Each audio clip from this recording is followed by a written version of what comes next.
Olá, bem-vindos a mais um programa da série da FEB TV, o estudo do Evangelho à luz do Espiritismo. No programa de hoje, estudaremos o capítulo 25 de O Evangelho segundo o Espiritismo, intitulado Buscai e Achareis. E a gente começa, como de praxe, lendo aí os versículos que inspiraram o codificador a montar esse capítulo, alguma coisa sobre a estrutura do capítulo, quais passagens ele selecionou, né? Então, esse capítulo, ele começa com ajuda-te e o céu te ajudará. E ele faz algum comentário e não tem instrução dos espíritos nesse capítulo. E segundo Saulo, sempre no Saulo, é porque isso é um trabalho nosso. Nós é que temos que buscar mesmo, e né? achar. Então, é um capítulo extremamente pequeno, né? É um dos menores capítulos do Evangelho e não tem instruções dos Espíritos. Isso é interessante, Célia, só por uma questão de informação, né?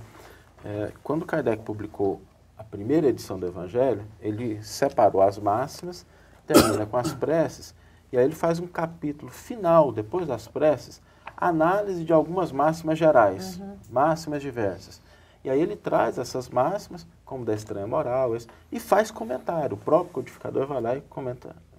Na terceira edição, o que ele faz é pegar esse último capítulo, trazer para dentro do corpo, estender um pouco mais esses comentários. É por isso que a gente vê um capítulo como esse aí, que não tem comentário, que originalmente fazia parte da interpretação de Kardec sobre esses versículos, que estava no final. Agora, Flávio, ele está inspirado num versículo, né? Você tá... É o versículo que a gente vai trabalhar hoje, né? Isso. Na verdade, o capítulo ele traz 3 itens, né? 4 itens, na verdade. O item 9 e o item 10, na verdade, compõem um elemento só. É uma passagem corrida de Mateus.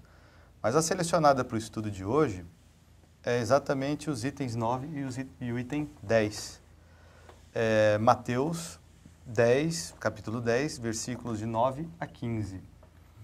E apesar de Kardec não indicar aqui, para as pessoas que têm interesse, esse mesmo trecho está mais ou menos situado também em Marcos e também em Lucas.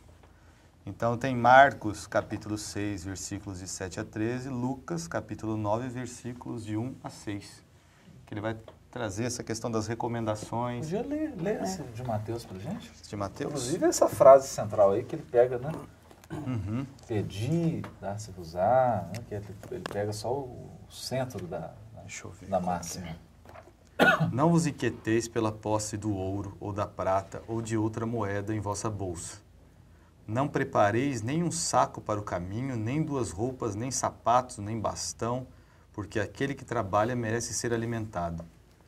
Aí o item 10, que é a continuação. Em qualquer cidade ou qualquer vila que entrardes, informai-vos de quem é digno de vos alojar, e permanecei com ele até que vos fordes. Entrando na casa, saudai-a dizendo que a paz esteja nesta casa.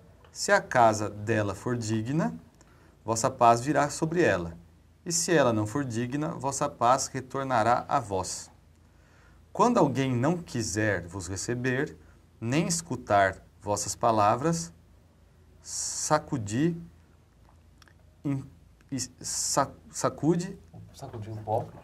o pó, em saindo da casa ou dessa cidade, o pó de vossos pés.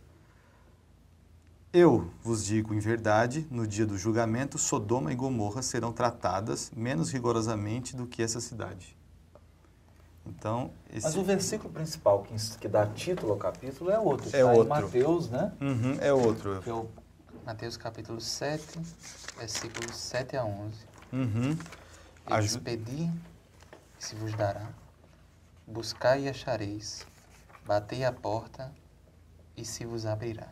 Porquanto quem pede, recebe, e quem procura, acha. E aquele que bate a porta, abrir-se-á. Essa passagem, ela... Curiosa, né? Bastante curiosa. A sequência, né? A correlação. Tem um poema do Drummond que ele diz assim, tinha uma pedra no meio do caminho. No meio do caminho tinha uma pedra. E nós podemos dizer dessa máxima que no final desse caminho tem uma porta. Às vezes a gente interpreta assim, pedi, dá-se-vos-á, buscar e achareis, esquece que no final da máxima tem uma porta. E essa porta faz toda a diferença na interpretação. Porque dá a ideia de uma sequência de atos que te colocam diante de uma porta. Que porta é essa? Vai ingressar onde? Vai nos conduzir para onde, né? Aí eu lembro de uma mensagem do Emmanuel, que a gente separou, está no livro Pão Nosso, capítulo 109. E o Emmanuel dá o título da mensagem de 3 imperativos. Ele começa assim: pedi, buscai, batei. Estes 3 imperativos da recomendação de Jesus não foram enunciados sem um sentido especial. E aí ele começa: no emaranhado de lutas e débitos da experiência terrestre, é imprescindível que o homem aprenda a pedir caminhos de libertação. Pedir caminhos. Logo após, é imprescindível buscar. A procura constitui-se de esforço seletivo. O campo jaz repleto de solicitações inferiores, algumas delas recamadas de sugestões brilhantes. É imperativo aprender a buscar o bem legítimo. Estabelecido o roteiro edificante, é chegado o momento de bater à porta da edificação. E aí ele resume assim: peçamos ao Senhor nossa libertação da animalidade primitivista, busquemos a espiritualidade sublime e trabalhemos por nossa localização dentro dela, a fim de converter-nos em fiéis instrumentos da divina vontade. Pedi, buscai e batei. Essa trilogia de Jesus reveste de especial significação para os aprendizes do Evangelho em todos os tempos. Dá um resumo aí incrível, né? E é legal essa questão da vinculação com um ato, com uma ação. Porque não é aquela atividade passiva de você pedir, de você, no caso, você só receber, só receber, só receber. Todo o ato, toda essa questão merece uma disposição. Você sair daquela inércia, você buscar, você pedir, você se movimentar, você procurar. Então você tem que sair daquela inércia, você tem que se dispor. Aí nesse dispor, a luz do alto, a ajuda do alto vem. Né? Mas você tem que se dispor. Tem que se dispor. Afonso, eu queria que você comentasse um pouco, que decorre dessa trilogia aqui, mais na experiência aí do indivíduo, da sua psicologia, porque o pedir remete ao desejo. Então é como se estivesse dizendo assim: desejo, seleção e esforço. Não é? No livro Nosso Lar, quando Lísias, no final do capítulo 7º, está conversando com André Luiz, ele diz assim, esses imperativos de outra maneira: é desejar, saber desejar e obter o merecimento. Então, o desejo, nós temos aprendido que o desejo é insaciável. Ele é uma força que mobiliza o ser. Então, nós temos que ter o critério, selecionar, né? Não é a esmo. Então, à medida que você seleciona o desejo e esse anseio de vida, ele vem, nós precisamos dessa equação que ela faz todo o sentido, né? Pedir, desejo que movimento, buscar, que é o processo seletivo, saber desejar, né? E bater a porta. E aí a porta, ela constitui, nós lembramos no capítulo 10 de João, Jesus diz: eu sou a porta, né? A porta das ovelhas. Quem entrar por mim, salvar-se-á. Né? Numa tradução diz assim: e entrará, e sairá, e achará pastagens. Né? Mas ao mesmo tempo, ele remete no Apocalipse, lá no capítulo 3 e 20, versículo, que eis que estou à porta e bato. Se alguém ouvir a minha voz, abrir a sua porta, entrarei em sua casa e cearei com ele. Então, essa questão da porta que você está definindo, você trouxe aí para a gente avaliar, ela comunica ambientes, ela define toda, na equação, o desejo, o saber desejar e o conseguir efetivamente assimilar. Todo o nosso processo é de sequência, de crescimento, de construção. Nós estamos desejando um mundo melhor, buscando, batendo a porta. Ou seja, realizando, operando. Para entrar no mundo melhor. Para entrar no mundo melhor, né? Entrar, sair e alimentar. Alimentar as nações, alimentar-se e alimentar as nações, que é o componente da nutrição. Então, tudo começa com o desejo, que é o primeiro movimento, e é insaciável, né? E, só lembrando ainda, lá no livro Pensamento e Vida, Emmanuel diferencia desejo de vontade. Desejo é um anseio, expressão biológica que emerge. A vontade é que define, né, é o botão que dispara o sim ou não. Não está é mais o ligado no né? processo seletivo, né? Seletivo. É a vontade que do seleciona espírito, né? e disciplina o desejo, né? Justo. Esse Na primitividade, o desejo comanda, porque ele vincula e é indiscriminado, não tem lei. Mas a vontade estabelece a lei. Estabelece. Aí ela dá, esse é o saber, a partir do saber desejar entra a vontade. Efeito de separação, de discernimento.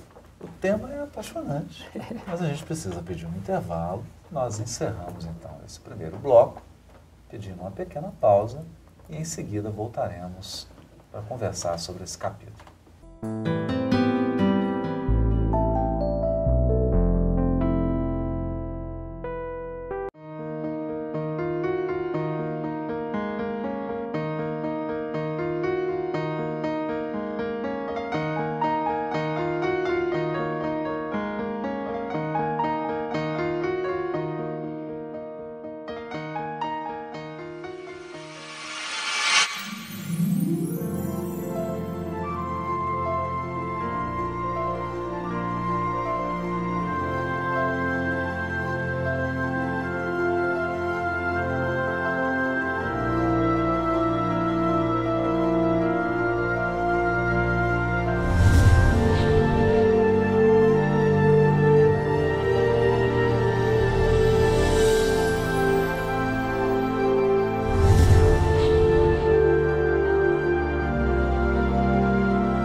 Voltamos ao segundo bloco desse programa, em que estudamos o capítulo 25 de O Evangelho segundo o Espiritismo, intitulado Buscai e Achareis. E agora, especialmente, com um aprofundamento, um enfoque mais preciso sobre os itens 9, 10 e 11 desse maravilhoso capítulo. A gente podia ler um pouquinho, né? Eu acho que o Flávio já leu no primeiro bloco os versículos, mas é interessante agora pontuar algumas ideias que estão nessa passagem do Evangelho. Com certeza. Não vos afadigueis por possuir ouro, ou prata, ou qualquer outra moeda em vossos bolsos. Não prepareis saco para a viagem, nem 2 fatos, nem calçados. Fardos, né? Fardos, Nem 2 fardos. É uma pequena falhinha na edição, né? Nem calçados, nem cajados, porquanto aquele que trabalha merece sustentado. E ele continua no item 10. Ao entrardes em qualquer cidade ou aldeia, procurais saber quem é digno de vos hospedar, e ficai na sua casa até que partais de novo. Entrando na casa, saudai assim, que a paz seja nesta casa. Se a casa for digna disso, a vossa paz virá sobre ela. Se não o for, a vossa paz voltará para vós. Quando alguém não vos queira receber, nem escutar, sacudi, ao sair dessa casa ou cidade, a poeira dos vossos pés. Digo-vos em verdade, no dia do juízo, Sodoma e Gomorra serão tratadas menos rigorosamente do que essa cidade. Cheio de simbolismo, né? É interessante porque no Espiritismo a gente vai ver essa trindade universal, né? Deus, Espírito e Matéria. E a matéria é o laço que prende o Espírito. E aqui ele toca no assunto, porque ele vai falar sobre o ouro, sobre as posses, sobre o armazenar, que tem sido a questão aflitiva de evolução para muita gente, né? Humanidade. E até de um condicionamento, porque muitas vezes nós pensamos que essas coisas são essenciais para o processo de evolução e de crescimento espiritual.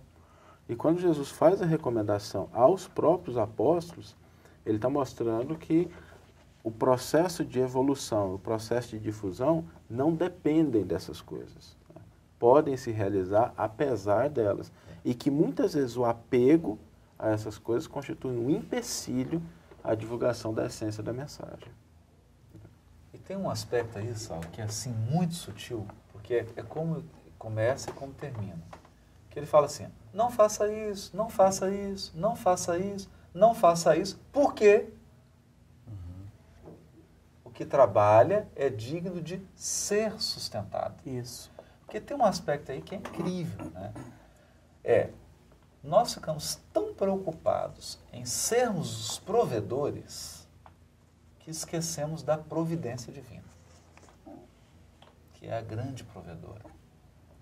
Então Jesus está dizendo que quem está a serviço do Pai, quem está a serviço do Cristo, está sob o amparo da providência divina. Então ele precisa desfazer-se de estratégias humanas. Às vezes a gente se perde tanto em estratégias querendo garantir a sustentabilidade, ou estratégias querendo garantir a continuidade de um trabalho, que a gente perde o foco do trabalho em si. Porque a sustentação, ela vem se o trabalho for digno. Né? Então eu penso muito também numa questão de estratégia, porque já Jesus está fazendo uma programação.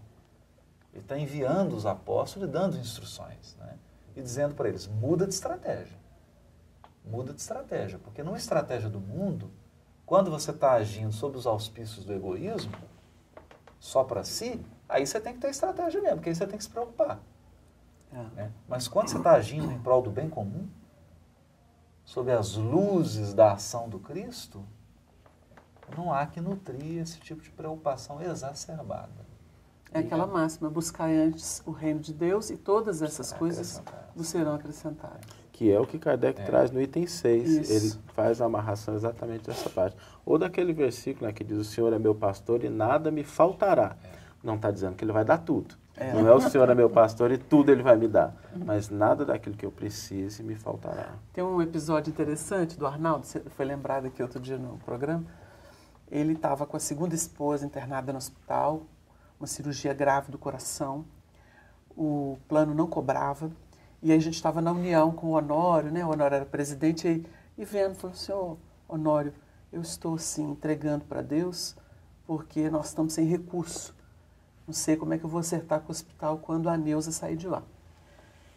Na véspera de ela sair do hospital, ele chegou na união, tinha passado no banco, ele virou para o Honório, eu estava lá por acaso, e falou assim, papagaio Honório, você acredita que um título de capitalização depositou na minha conta R$25 mil e é o que eu tenho que pagar para o hospital? Providência divina em quem confia e faz o bem. Exatamente. Foi lindo esse momento dele. Papagaio Honório, foi lá falar com o chefe. O que é bonito, né, Vado? Porque a gente às vezes tem um discurso de desprendimento de bem material e que é necessário, é claro. Sim. A matéria é o laço que prende o espírito, mas ela também não pode deixar de ser vista como um instrumento de evolução. A matéria é instrumento de evolução.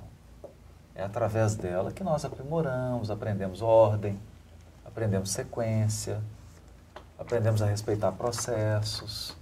Porque na mente tudo é automático. Agora, o desafio, às vezes, não é só o desprendimento. Porque tem criaturas muito desprendidas. O desafio aí é entrega. Entregar-se a Deus. Esse é o desafio. Não alienar-se. Não alienar-se, entregar-se a Deus. É entregar. Porque você pode estar lá numa vida quase que franciscana, mas incapaz de entregar-se a Deus, porque psicologicamente você está numa estratégia de controle. Isso. Necessidade de controlar pessoas, controlar sentimentos, controlar situações, ditar ritmo das pessoas, né, interferir nas consciências. Então desprendeu-se da matéria no nível estrito, mas não abriu mão do controle. E aqui não tem como, se não abrir mão da necessidade de controle, que é algo egóico, né, Isso, Afonso? sem dúvida. É uma estratégia do ego. Do ego. Não faz a experiência do eu profundo. Não faz. Ele usa o termo aqui, fadiga, né? A fadiguez. A a ansiedade. A ansiedade é tentar trazer o amanhã para agora e tentar controlar uma coisa que não é para controlar. Confiar mais no instrumento, mais na coisa, do que na substância, né? Nessa vivência do eu real, comunhão da criatura com o Criador, com o eu sou, né? Com a parte sublime dela. Então não está fora, está dentro.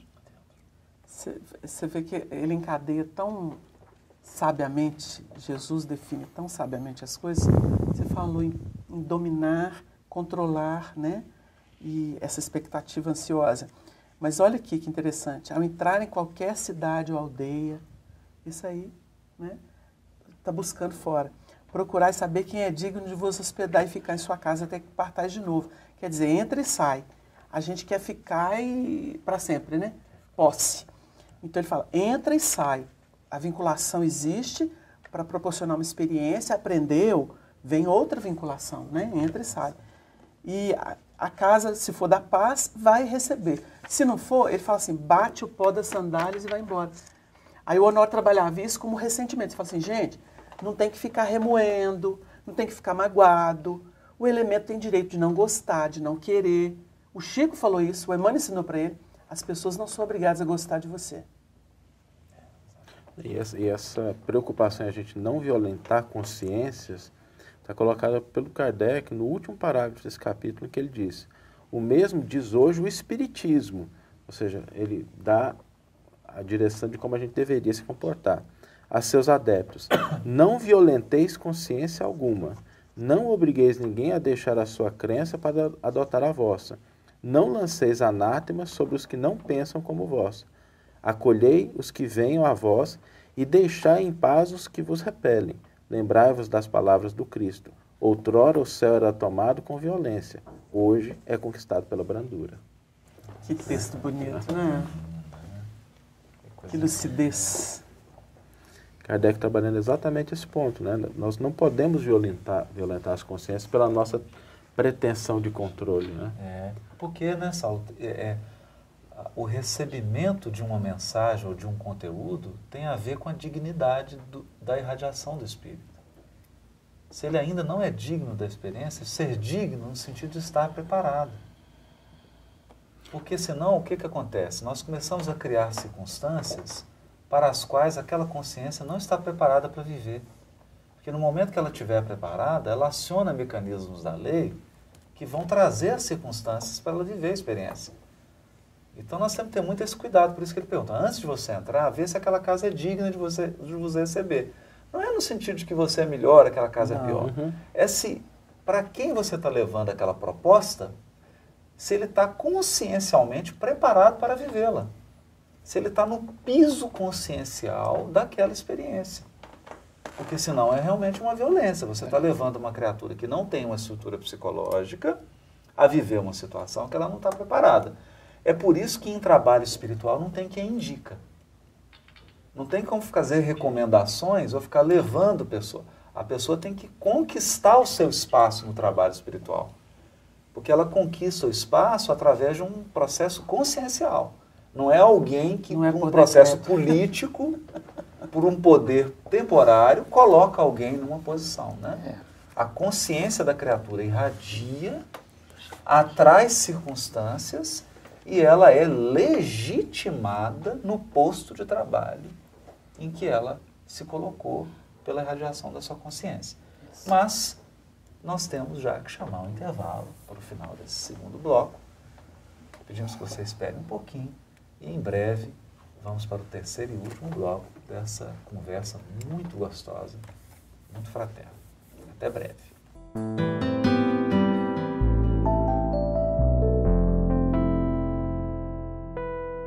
Você já conhece a Livraria da FEB? Não? Vem comigo! Aqui você encontra os lançamentos da FEB Editora. Os livros espíritas mais procurados, DVDs com grande variedade de conteúdo produzidos pela FEB TV, além de livrinhos infantis que irão fazer a alegria da criançada. Tudo isso com o conforto, a qualidade e a cortesia que a FEB sabe proporcionar. Venha nos visitar!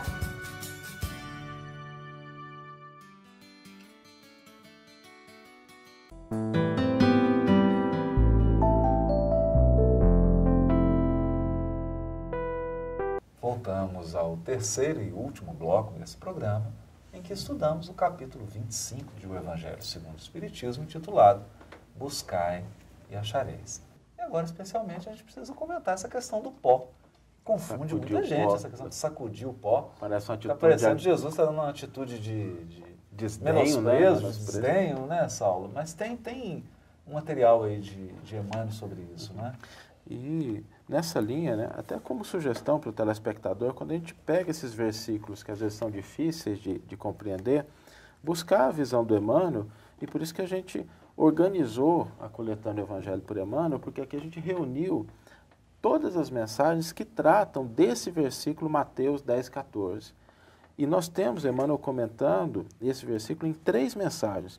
Obviamente que essas mensagens podem ser localizadas no livro Pão Nosso, no livro Escrínio de Luz e em Reformador, mas aquelas estão reunidas nesse versículo, que facilita para a pessoa poder analisar essa questão sob diversos ângulos. E o Emmanuel diz aqui em um deles: sacudir o pó dos pés é não conservar qualquer mágoa ou qualquer detrito nas bases da vida, em face da ignorância e da perversidade que se manifestam no caminho de nossas experiências comuns. Em outro comentário, ele diz também: o pó das sandálias é a preocupação doentia de recebermos o incenso das considerações sociais, a tristeza improdutiva diante da calúnia ou da perversidade, a dilaceração inútil perante a ignorância dos outros, o anseio por resultados das nossas ações mais elogiáveis no campo imediatista da vida, a revolta contraproducente junto às sombras do mal, a indisciplina ante as ordenações transitórias do mundo, o desânimo à frente das dificuldades, o desalento entre os obstáculos naturais do caminho, a exigência de compreensão alheia, no capítulo de nossas manifestações pessoais, os melindres da suposta superioridade em que, muitas vezes, nos enganamos no próprio íntimo, a desistência da boa luta ou a deserção perante a dor. Ou seja, tudo isso é muito pó. É muita poeira, viu? É muita poeira. É uma montanha de pó. Que ele vai tratando desse simbolismo. Bonito, né? Porque é tudo uma reação negativa a um suposto resultado fracassado do trabalho, né? Interpretado como fracasso, que na verdade não é. Não é. Saulo, você podia resumir para a gente, porque é uma mensagem tão densa, os conceitos de pó nessa mensagem, que é muito interessante. Olha, o Emmanuel define aqui: é preocupação doentia de recebermos o incenso das considerações sociais. Ou seja, a gente querer ser reconhecido. Tristeza improdutiva. Dilaceração inútil perante a ignorância dos outros. Anseio por resultados das nossas ações mais elogiáveis no campo imediatista da vida. A revolta contraproducente, a indisciplina, o desânimo, o desalento, a exigência de compreensão alheia, os melindres da suposta superioridade e a desistência da boa luta ou a deserção perante a dor. Ele não deixa Esse é o pó. escapatória. Não né? tem É a poeira. Agora você vê, Saulo, que interessante. O Kardec diz assim, ele comenta assim, ó: a par do sentido próprio, essas palavras guardam um sentido moral muito profundo. Proferindo-as, ensinava Jesus a seus discípulos que confiassem na providência. Nossa. Porque todos esses sentimentos aí, são o quê? Expectativa do outro. Eu estou com uma expectativa que o outro entenda meu trabalho, que o outro me reconheça, que o outro abandone a sua ignorância, e com a expectativa de que o meu trabalho tenha um fruto, Toda vez que eu estou com isso, eu volto lá para a estratégia humana.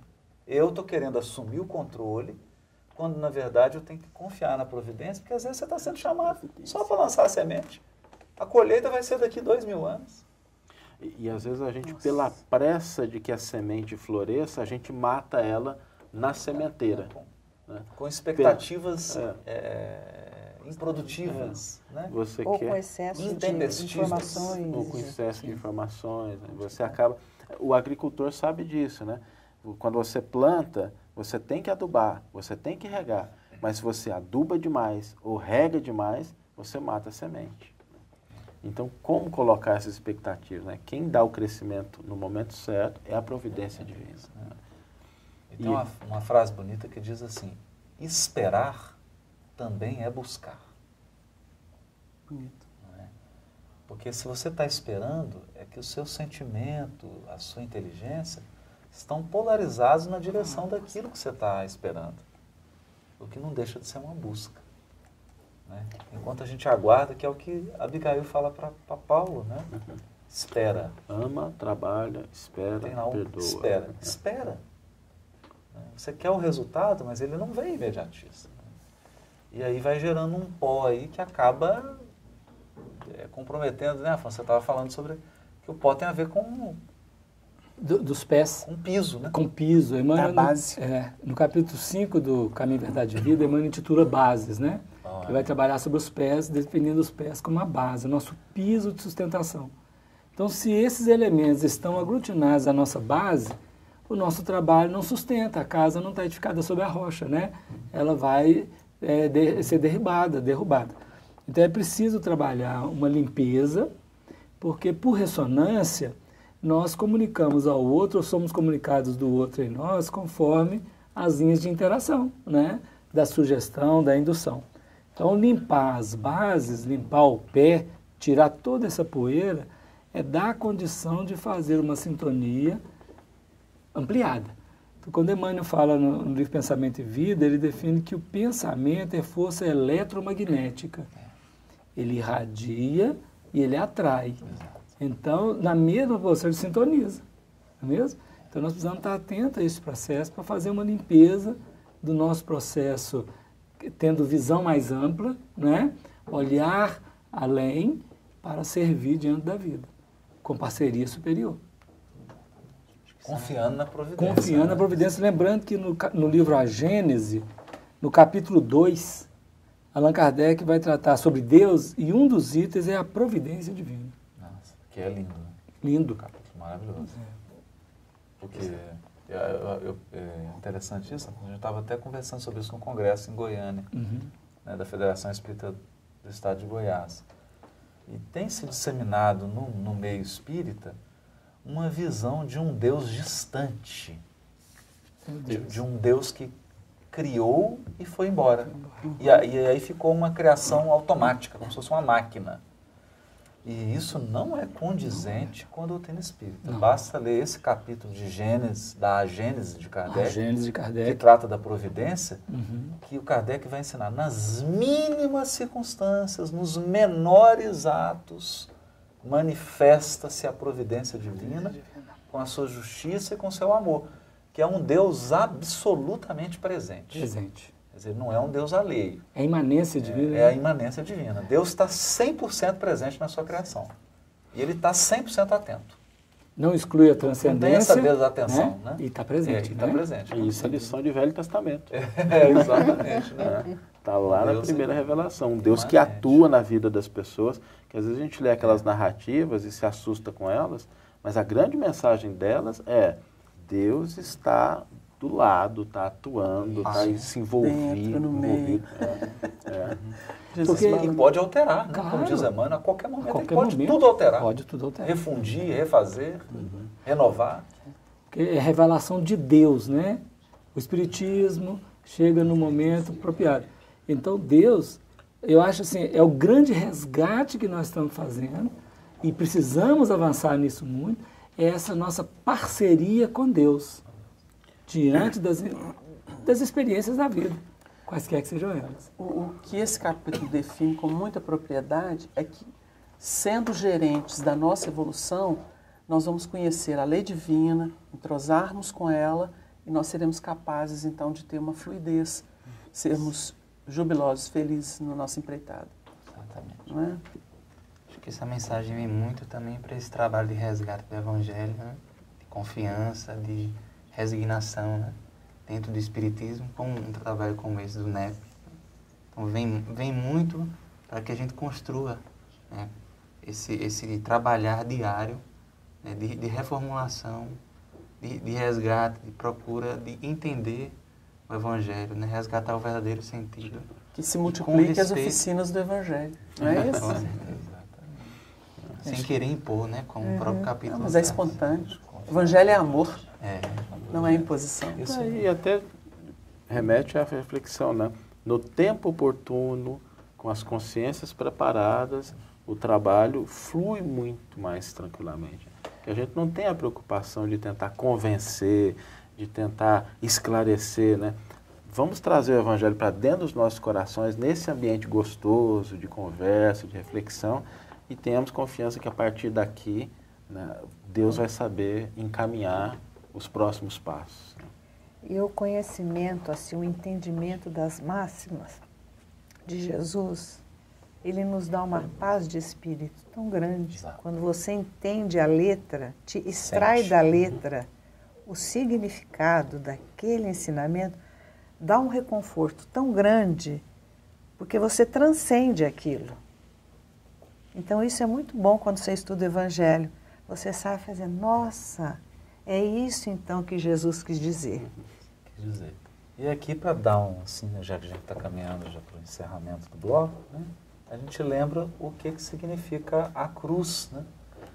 Porque o Cristo veio trazer a mensagem do reino, mas não colheu os frutos naquele momento, nem assim se assustou, nem assim deixou de abraçar a cruz, porque entendia que a cruz representa o supremo ato de entrega à providência divina. E que a criatura abandona todos os seus anseios de resultado e entrega tudo para a providência divina. Então a gente encerra esse terceiro e último bloco do programa, que estudou o capítulo 25 do Evangelho segundo o Espiritismo, convidando a todos que permaneçam conosco na FEB TV, acompanhando outros programas em que com os amigos teremos a oportunidade de conversar, de refletir, conhecer, meditar, sentir e viver a mensagem imperecível do Evangelho. Um abraço a todos.